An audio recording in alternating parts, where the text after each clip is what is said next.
নয় বনমালীপুর বিধানসভা কেন্দ্রের কংগ্রেস নেতা বিশ্বজিৎ বণিকের দোকানে আক্রমণ সংগঠিত হওয়ার 4 দিন পরও পুলিশ কাউকে আটক করতে সক্ষম হয়নি।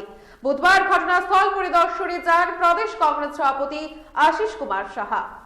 দুর্ভাগ্যজনক যে এই রাজ্যে বিরোধী রাজনৈতিক দল করার কারণে এই ধরনের ঘটনা সংগঠিত করে চলেছে। একের পর এক রাজ্যের মুখ্যমন্ত্রী উনি